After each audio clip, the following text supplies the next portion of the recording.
इस वक्त हमारी मौजूदगी जो है, बता दें कि गोपालगंज विधानसभा के पेनुला खास गांव में है और पेनुला खास के रहने वाले हैं अनूप श्रीवास्तव जी। आज हमने सोचा कि आज अनूप जी के दरवाजे पे ही जाकर रिपोर्टिंग करते हैं, कुछ खास बात भी करना है और इनका गांव भी पेनुला खास है। सबसे पहले तो स्वागत कर लेते हैं, बहुत बहुत स्वागत है। बहुत बहुत धन्यवाद, आपके दर्शकों का स्वागत।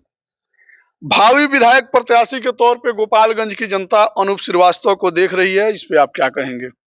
यह मेरा सौभाग्य है कि जनता मुझे विधायक की नजर से देख रही है जी। और वह इसलिए देख रही है कि मैं कुछ भी नहीं हूं।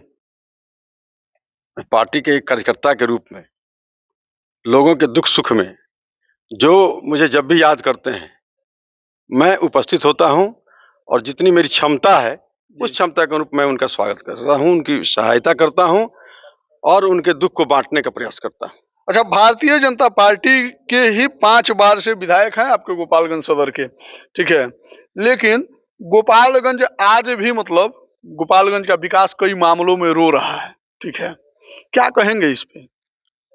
देखिए,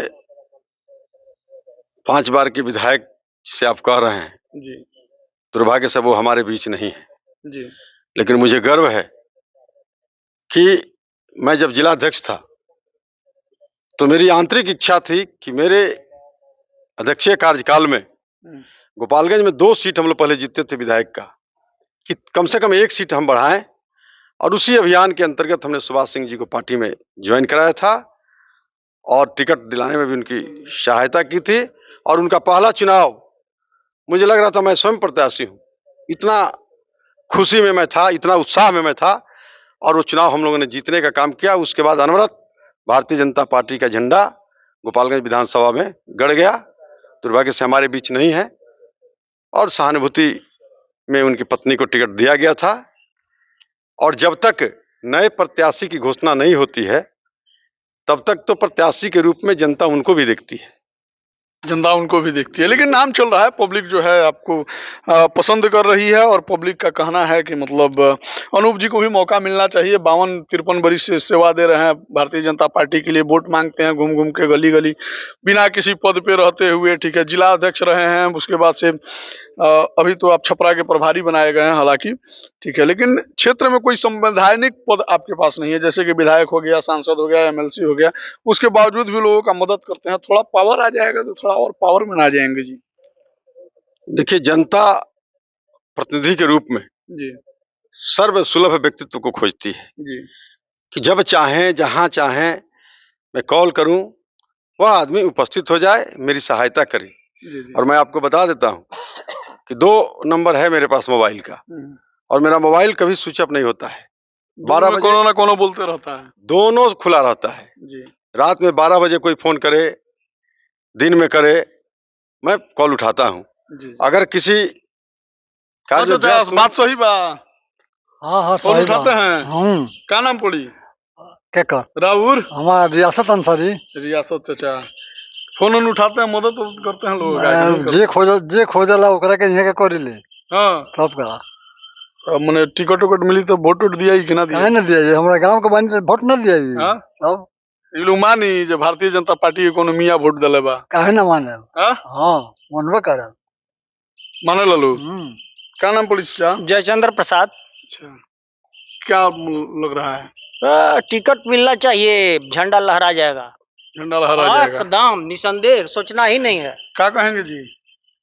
मैं क्या कहूँ, मेरे घर के नेता है, बड़े भाई हैं, ये हमारे कदम से कदम मिलाकर चलते हैं, तो हम लोग भी सारे तो सबसे खिलाफ तो पटदारे रहेला, निमन आदमी है खराब आदमी है? बहुत, देखिए हमारे लिए तो निमन है, आपके लिए बढ़िया है, बढ़िया है, हाँ? हमारे लिए निमन है। और दूसरा तो फर्जी मुकदमा नहीं करवाए हैं? नहीं नहीं हाँ? नहीं, जहाँ तक हमें मदद किए हैं, 2000 रुपए जब नहीं मिलता था, कट गया था, इन्होंने मदद करके जुड़वाया। अच्छा, हाँ, भाई विकलांग वाला? नहीं, प्रधानमंत्री किसान सम्मान योजना है, इन्होंने मदद किया।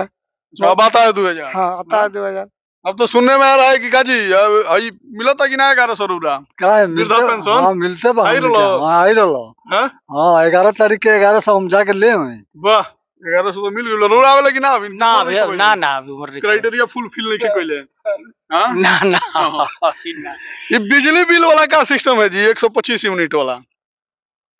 देखिए, हम धन्यवाद देते हैं जी डबल इंजन की सरकार को, जी माननीय मुख्यमंत्री नीतीश कुमार जी को और माननीय प्रधानमंत्री, यशस्वी प्रधानमंत्री भारत सरकार के हमारे माननीय नरेंद्र मोदी जी को, कि जब से डबल इंजन की सरकार 11 वर्षों से चल रही है, बिहार दिन दूना रात चौगुना प्रगति के पथ पर अग्रसर है।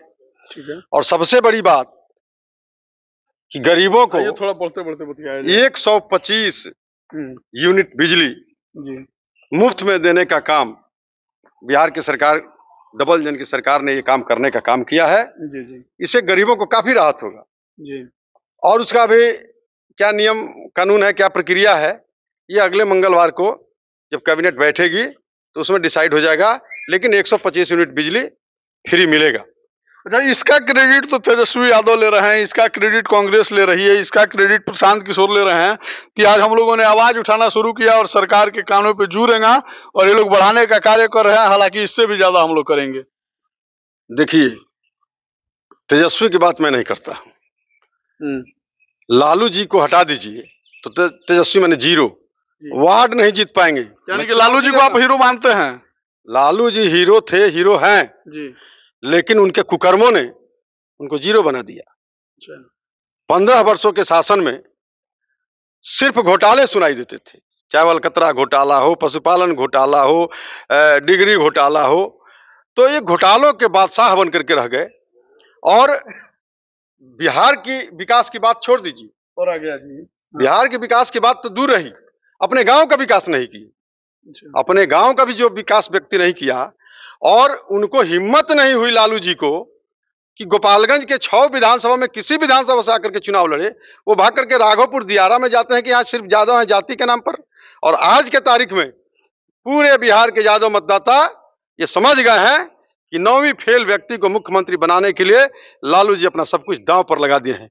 तो यादव मतदाता भी उनको मत वोट करने नहीं जा रहा है। और मैं चुनौती देता हूं लालू यादव को कि आज भी आपको हिम्मत है तो आइए गोपालगंज विधानसभा से लड़िए, हम लड़ेंगे आपके खिलाफ और आपको मैं प्रयास करके दिखा दूंगा।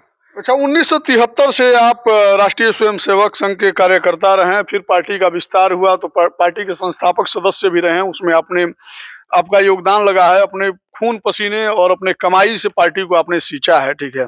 लेकिन फिर भी पार्टी ने आपको मौका ना देकर, आपको पार्टी ने टिकट ना देकर, आपको राष्ट्रीय जनता दल से मौका मिला, बसपा से मौका मिला, और भी विभिन्न पार्टियां आज भी आपको मौका देने के लिए तैयार है। काहे नहीं दूसरा टिकट से लड़ जाते हैं? भारतीय जनता पार्टी में क्या रखा है ऐसा? देखिए, मैं पहले भी बोल चुका हूं कि राष्ट्रीय स्वयंसेवक संघ जो एक गैर राजनीतिक संगठन है और वह देश की चिंता करती है, पूरे समाज की चिंता करती है, और राष्ट्रीय परिप्रेक्ष्य में विश्व का सबसे बड़ा संगठन है। और वह, बहुत लोग कहते हैं कि मुसलमानों के हितैषी नहीं है, मुसलमानों की विरोध करती है, लेकिन वह विचारधारा की विरोधी है। जो भारत में खाता है, भारत में उपजा हुआ अन्न खाता है, भारत की हवाओं में को सांस में लेता है और भारत के लोगों के साथ रहता है, और वह पाकिस्तान की बात करता है, राष्ट्रीय स्वयंसेवक संघ उसका विरोधी है। और मैं उस राष्ट्रीय स्वयंसेवक संघ का कार्यकर्ता हूं, और मैं स्वयंसेवक हूं, और फिर बाद में मैं भारतीय जनता पार्टी का कार्यकर्ता हूं। लेकिन मैंने अपने व्यवहार में, अपने कार्य कुशलता में, अपने सहयोग में कभी भी किसी जाति, किसी धर्म को आड़े नहीं आने दिया। मुसलमान भी मेरे पास आते हैं आपके सामने। हम सवाल कुछ और कर रहे हैं, जवाब आप कुछ और दे रहे हैं। पटिया जो आ रही है, टिकट दे रही है, तो काहे नहीं लड़ जा रहे हैं दूसरा पार्टी से? हम विचारधारा से बंधे हैं, उसी पर मैं आ रहा था कि हम एक विचारधारा से बंधे हैं, जिस विचारधारा में राष्ट्र प्रथम, पार्टी द्वितीय और स्वयं तीसरे स्थान पर हूं। यानी कि मतलब मान लीजिए राष्ट्रीय जनता दल जैसे कि आपको 95 में टिकट दे रही थी, आप लड़ गए होते, विधायक बन गए होते, कहां तक होते आपको पता भी है। अभी भी आपको मौका मिल रहा है, ठीक है। अभी भी पार्टी भी आपको 2015 में आपको बागी होकर चुनाव लड़ना पड़ा। हालांकि आपने अमित शाह जी के कहने पे अपना वापस कर लिया नामांकन, लेकिन फिर भी आप भारतीय जनता पार्टी में बने हुए हैं इस उम्मीद में कि अब टिकट मिलेगा, अब टिकट मिलेगा। ऐसा टिकट आपको मिल रहा है? टिकट देना भारतीय जनता पार्टी का काम है जी। और विचारधारा को ठुकरा करके जी। टिकट क्या, मुझे मुख्यमंत्री भी बनाए कोई पार्टी, नहीं जाएंगे। तो मैं इस विचारधारा को ठुकरा नहीं सकता हूं, क्योंकि हमने शपथ लिया है, संकल्प लिया है कि भारत माता को परम वैभव के शिखर पर पहुंचाना है और भारत को पुनः विश्व गुरु बनाना है। और हम राष्ट्रीय स्वयंसेवक संघ के इस अभियान में हम एक अंग हैं और जब तक मैं जीवित रहूंगा मैं इस अभियान से अलग नहीं होऊंगा। आपको बता दें कि हमारे साथ गोपालगंज सदर विधानसभा 101 के भावी प्रत्याशी के तौर पे अनूप श्रीवास्तव जी को भी लोग देख रहे हैं, जनता देख रही है। हालांकि इनका कहना है कि किसी और पार्टी से नहीं, हमने भारतीय जनता पार्टी को 52-53 साल दिया है, तो भारतीय जनता पार्टी में ही हमारी सारी जीवन बीत जाएगी। मैं किसी भी प्रलोभन में, मुख्यमंत्री तक का भी अगर कोई ऑफर देता है तो मैं किसी प्रलोभन में फंसने वाला नहीं हूं, जाने वाला नहीं हूं। इनके विचारों पे, इनके वार्तालापों पे, इनके स्वभाव पे आपको क्या कहना है, पार्टी के प्रति समर्पणता पे क्या कहना है, कमेंट सेक्शन में लिखिएगा। मिलते हैं फिर, तब तक के लिए धन्यवाद।